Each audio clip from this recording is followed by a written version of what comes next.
Welcome, my dear ones. This is Tracy Anderson-Askew, your host for the Transform Your Birth podcast, changing your mind about birth one story at a time. Each week, we'll be exploring a birth story through the lens of what birth can teach us. I'll be digging deep into each story so you can learn what it is that can change the way a birth unfolds. We can't control birth, but we can influence it. So listen in to find out how. Enjoy. Danika prepares for the birth of her son using calmbirth. She is very grateful for this as her pregnancy took a detour, and at 36 weeks she needs to have an emergency cesarean under a general anesthetic without her partner present. This was a lot to adjust to. To find out how she did this, listen in. Hello, welcome everybody. We have another episode of the Transform Your Birth podcast with the beautiful Danika today, and Danika's got 7-month-old little boy called Griffin. Welcome. Thank you for coming. Thank you. All right. Now, you were pregnant with little Griffin. How were you feeling in your pregnancy, and what sort of preparation did you do to get ready for your little boy? So we didn't know he was going to be a little boy. We kept it a surprise as our first baby. So we managed to keep it a surprise right until he was born. So I was feeling great in my pregnancy. I had a lot of illness in the preceding 10 years, and we were very nervous, I guess, about getting pregnant or whether we even would get pregnant. We had conversations about not having kids, whether I would cope with having kids. So it was a bit of a surprise pregnancy, but we were thrilled. We were really thrilled. And I felt good. I only had about 4 weeks maybe where I felt a bit nauseous. Maybe only had 4 or 5 episodes where I actually was sick. So generally I felt great, actually. The only thing that really made me feel terrible was chicken. I could not be around raw chicken at all. Oh, wow. I don't know, it was just one of those weird aversions. Yeah. If one night my husband was cooking and I actually had to leave the kitchen, almost leave the house, and I still struggle if I feel like the chicken's not cooked, isn't that thoroughly.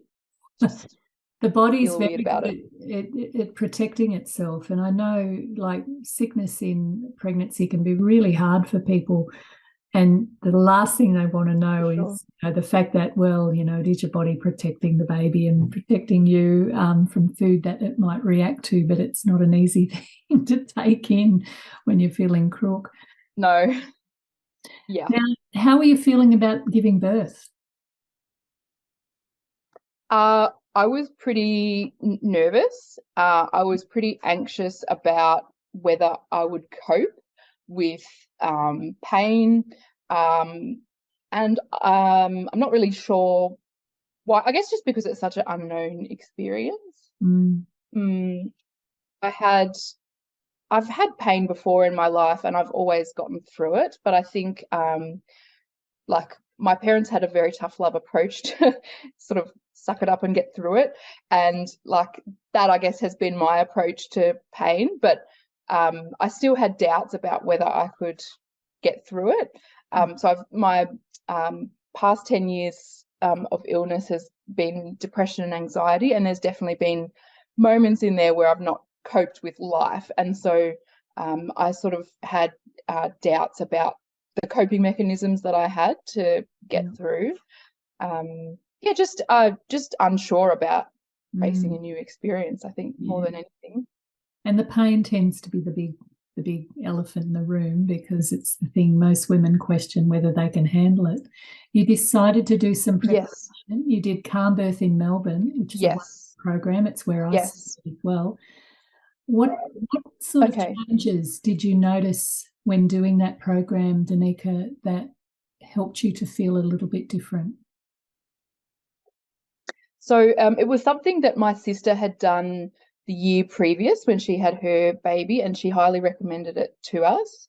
And my sister-in-law recommended it as well. So we specifically sought out a calmbirth class for that reason. Yeah. We were super lucky that it just ended up being myself and my husband and the instructor for the 4 weeks. So we felt like we were doing a very one-on-one experience. VIP treatment. I think the big, yeah, I really felt like that, like it was just our own class, really. I think the information about the birth, we both felt much more prepared, knowing like the stages of what would happen, what physically is actually happening. Like they described why the contractions happen, to move the muscle this way and that way, and to open up the cervix, like to allow the baby to come out, like understanding that it's for a reason. And I think that was really highlighted as well, how our brain feels pain and panics and thinks something's wrong, but that this is a different experience, that yes, it's pain, but it's pain for a purpose, to have the baby, and to it's not, yeah, it's and just trying to access, they talked about parasympathetic and sympathetic nervous system, and we did all the breathing, which was super helpful. And I think just kind of reframing it a bit in our minds was as helpful as anything else. Just having a different approach to it, not just thinking, oh my goodness, it's going to be painful and how am I going to manage, but thinking like, okay, there's going to be this stage and it's doing this, and then this stage and that's doing this, and then we get to this stage and we know that we're nearly there. It's kind of just stepped it out a little bit more in our minds. That's wonderful, and demystified it. A lot of the big changes that happen don't just happen consciously with new information, but they also happen subconsciously. And that's why programs like Calm Birth, Hypnobirthing, and the Transform Your Birth course are very, very good at helping people to not just think differently, but to feel different. Tell us about your experience of doing the practices. Sorry, I didn't catch that last part. Tell us about your experience of doing the practices. Oh, yeah. So we were doing classes at 7 o'clock at night, which, you know, just was when it was convenient for us. The first time we did the meditations in the class, my husband fell asleep. He has not ever done meditations before, really, or you know, that kind of really slowing down, like, so we did it at home, but again, sort of made the mistake of doing it at night time and kind of lulled ourselves out a little bit. So then we had to sort of make a bit more of an effort to do it, not while we were lying down before we went to bed.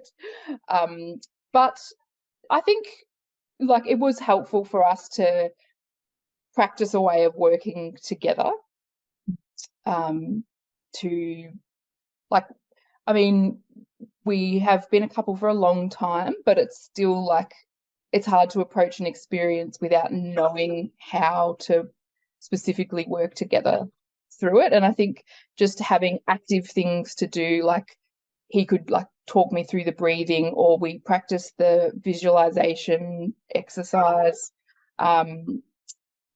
Just having, I think, especially for him, having an active part to play rather than just, you know, patting my hand or something.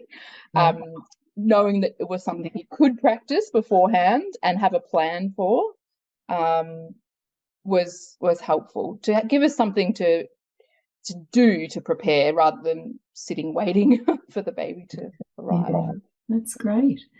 Now tell us about the day. What unfolded for you? So it all happened a bit earlier than expected. So in the end, I hadn't been feeling the baby kick, and he'd been a very active kicker. He was in a breech position, and so he'd been using my pelvic floor for trampoline practice for weeks. But I had almost 12 hours go past and I hadn't felt any significant movements. So I had that happen previously at 28 weeks and it turned out to be fine. So I'm glad I had that experience, but also I was aware that I needed to not just let it go.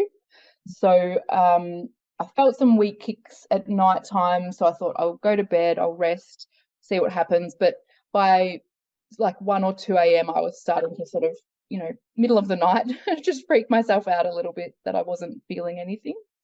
So I called the maternity unit in the morning and they said, yes, come in and we'll check you out. I had pregnancy-induced hypertension and I'd recently been diagnosed with preeclampsia. So I'd been going into the hospital twice a week for monitoring. Anyway, I was pretty familiar with that process, having the belly bands on and checking the heart rate and movements and contractions. So it was just like another routine visit. So my husband dropped me off at the hospital 6:30 a.m. Saturday morning, went home to get some more sleep, and it all went pretty fast from there. My blood pressure was very high, like 190 or something. They wouldn't tell me how high to start with. And it was, I was on 2 medications and they just still weren't controlling my blood pressure. Then, so they put the belly bands on and they could see I was still having the Braxton Hicks contractions. I wasn't having any actual labor. The heart rate of the baby was going fine at that point, but they also couldn't detect many movements of the baby. So they got some medication for the blood pressure to help start to bring that down, just tablets at that point. They called the doctor in. It was very nice that it was one of the doctors I'd seen in clinic, because you never know. I was going to a public hospital, you just don't know. So that was lovely to have her with me on the day. And so she got a bedside ultrasound and started to have a look to see what was happening, poked me in the belly to see if that would start things happening. And then she said, I'm not seeing many movements. So she said, I think with your blood pressure and with that, I think we'll probably have to have the baby today. So I started to okay, right, that's what's happening. It's 3 weeks early, but that's where we're at. So, okay. And then they said, all right, we're going to get an IV in. The oral medication's not working. We want to get your blood pressure down. So another doctor came in, and I don't know if she was like a trainee doctor, but she was shaking a little bit. I could feel her shaking, and I was like, oh, okay. Yeah. And she just went straight through the vein in my left arm.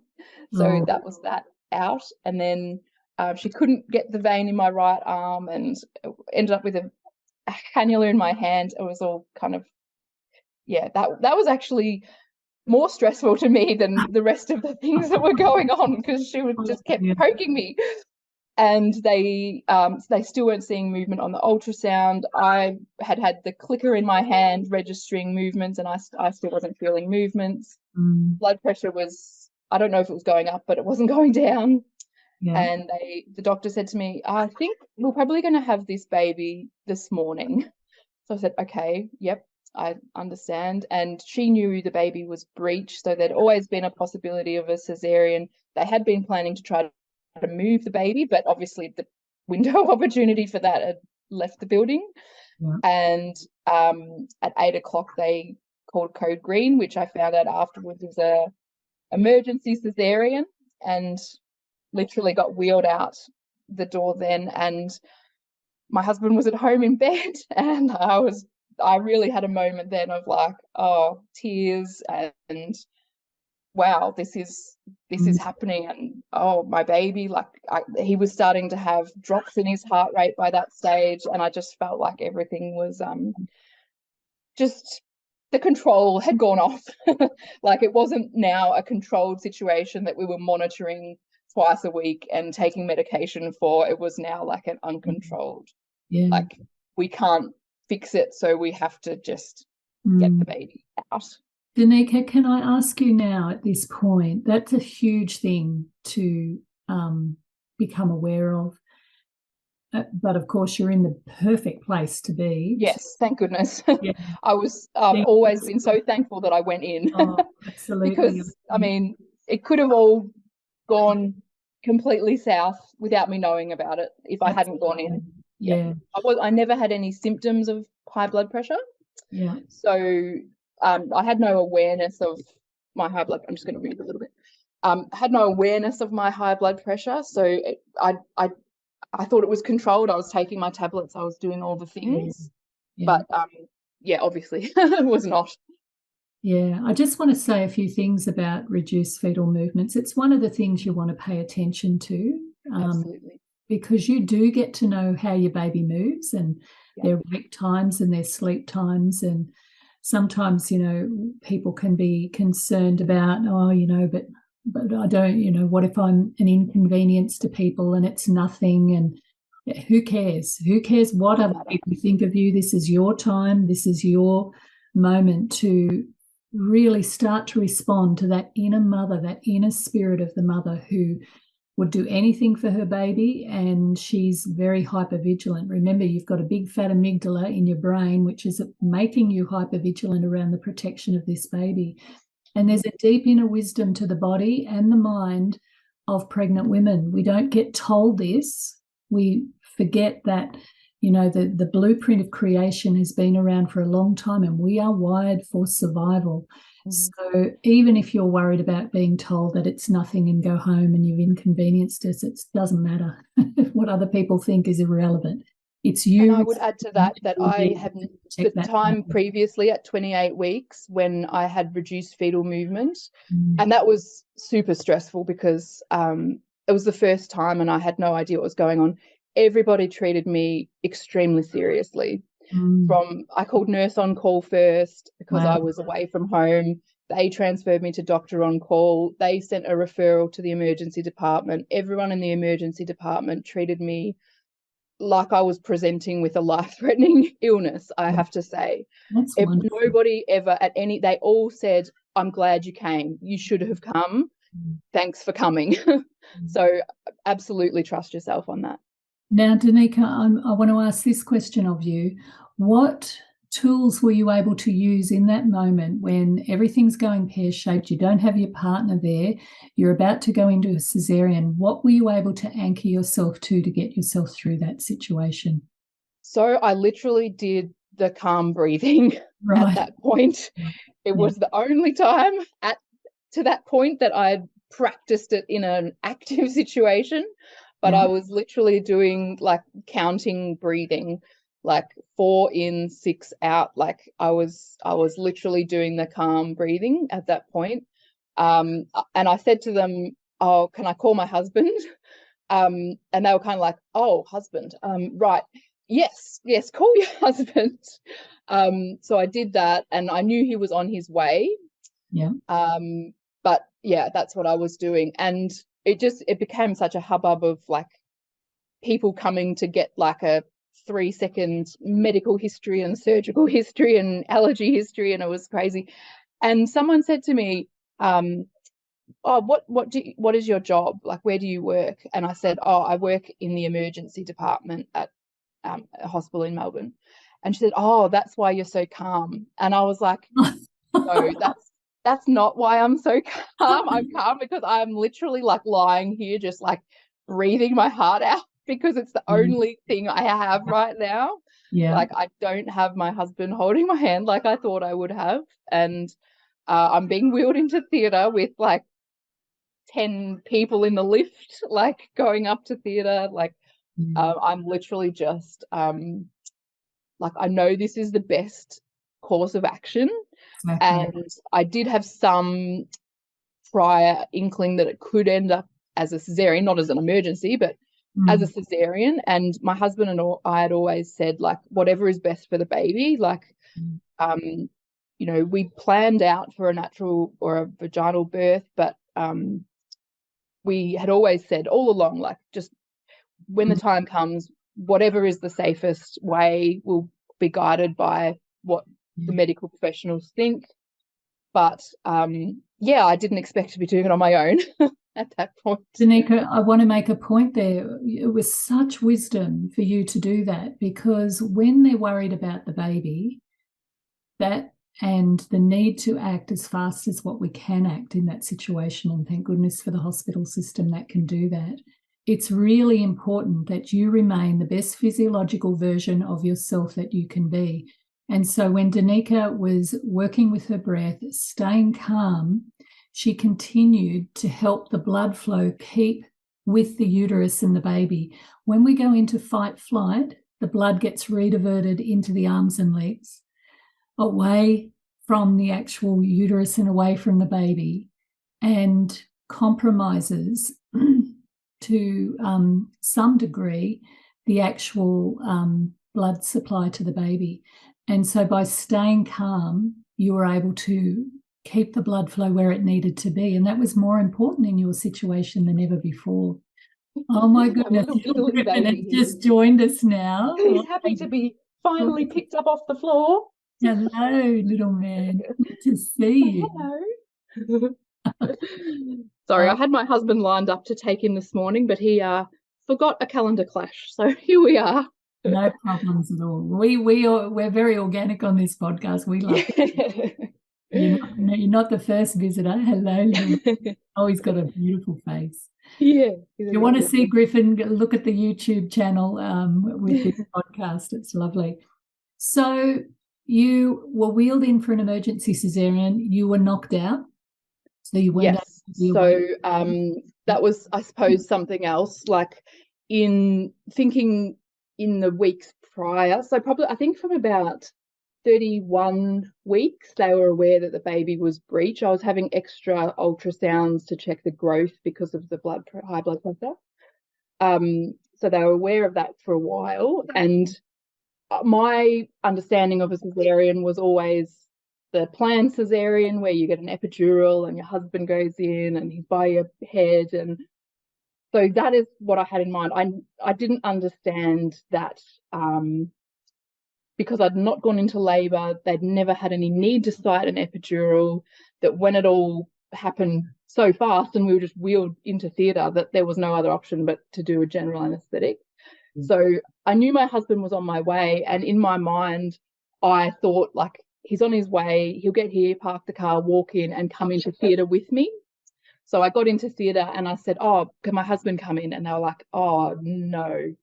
And that's when I really, like, understood I am going to do this on my own. Like, I mean, I'm not going to do it, but, like, he isn't going to be there at all until the baby's born.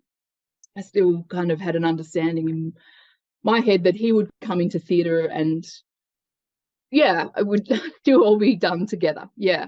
So I think that was another moment that really hit me, just like, okay, like, right, okay, this is what's happening. Yeah, he's going to be outside. He's not going to be in here. So, I mean, in hindsight, I can absolutely appreciate why, because yes, it was a general anaesthetic. I was totally knocked out, intubated. Like, it wouldn't have been something that I would have really wanted him to see either. I generally don't let them in for those cesareans. Yeah. So when you came round, what was it like after you? I think that's the part of it that is weird to me. I don't really remember coming around at all until about 2 in the afternoon. So I went into theatre at 8. I don't remember really anything until 2. And so I was just still so dopey and sleepy, and I had just infusions and lines and ECG, just everything going everywhere. And I wanted to see my baby. So I realized, like, half a day has gone by and, like, where's my baby? Where's my husband? What's happening? And so they told me, you know, what had happened with him. Like, he had gone to special care nursery to be warmed up, but he really did very well. And so then my husband took him to the ward, and they were waiting at the ward. Yes. So I was hoping to get to the ward as quick as possible, but it was just a staffing thing. They couldn't get anyone from the ward to transfer me from surgery to the ward. It's just, so anyway, they got my husband to come up with the baby to recovery. So that was really nice. And Yeah, I was so thrilled to see him for the first time, and he was a lot smaller than I was expecting because he was 3 weeks early. And my family have always had very big babies. There were four of us. I was 10 pounds 10, Yeah. and all of my siblings were over 9 pounds. So I'm used to big babies, and he was like a little 6 pound baby, and just skinny and small, but he was beautiful, and it was so good to see him. It turns out, once we got home and were talking things through, that was the second time I'd met him. I have no memory of the first time. Apparently, Chester came up with the baby more around midday, and I was awake to them, but I don't know. I don't know if I guess I was awake, but I have no memory of it. So that, like, I'm a little bit sad about that. Like, I don't remember the first time I met my baby, but I remember the first time, and that was really nice. But yeah, it's just things like that that you don't think about that are gonna be a problem. Yeah. Things like that that don't occur to you when you're looking at it from the before side. You don't think about what might be a possibility. Excuse me a second. Yeah. So birth, I talk a lot about birth being the mystery. We don't know what's ahead. And part of how I've always felt is the best way to prepare people for the mystery is to give them tools and things that they can anchor themselves to, that they can still feel like they're contributing to whatever is unfolding on the day. And when people don't have those tools, and things can change, and getting your mind around these changes can be very overwhelming and it can live very strongly, deeply inside. Yes. And I feel that comparing stories with one mum from my mum's group, and also my cousin's wife who had a baby 5 days after, and they had emergency cesareans, and their personal experience of it is very different to mine. Especially the mum from mum's group just felt like it was a terribly negative experience, and she went through the same hospital, the same ward that I went through, but she had very firm ideas, I suppose. Like, she definitely wanted to have a natural vaginal birth. She definitely didn't want to have any drugs, and then of course with an emergency cesarean you end up having all of the drugs. Like, I think it was more, I feel like mindset has such a massive part to do with it, and I think we really did go into it like with an idea of what would be our ideal situation, but also very much like whatever it takes to safely get this baby out. This is our first baby. We don't know if we'll have other babies. We just want the baby to arrive safely. And I think because I work in a hospital, maybe I'm more open to more medical interventions. But by the time I'd had pregnancy-induced hypertension, I also had gestational diabetes, and I knew I had the preeclampsia. Like, I knew we were fighting and he was breech, so I knew we were fighting an uphill battle to have things pan out in an ideal way. Yeah, I guess what you're describing there around the open mindset is something we do need to cultivate, not only for birth, by the way, for parenting as well. No, absolutely. We can go into parenting with very clear ideas around how we want our children to be and raised, and our values and all of these things. And then we have to get on board with who they are and how they respond to us as parents. And so much, they have their own personality and their own mind. So much of it is keeping an open mindset to, when we're open, we're more receptive to the situation, and we're more able to adapt. When we get very fixed and very rigid in our mindset, we close, then anything that happens outside of that can knock us for 10, For sure, yeah. And I feel like I've definitely seen that happen to other people, and it's really hard for them to bounce back from that. Yeah, but then that's part of their journey and their learning too. For sure, yeah. But you do have to crack open that mindset, because if your birth doesn't, your kids certainly will. Yeah. Tell us, what have you learned about yourself as a result of that experience? I think as a result of that, and then, subsequent looking after a baby, is that you've got reserves that you haven't tested before you go through birth and parenting, and you might doubt whether you have them.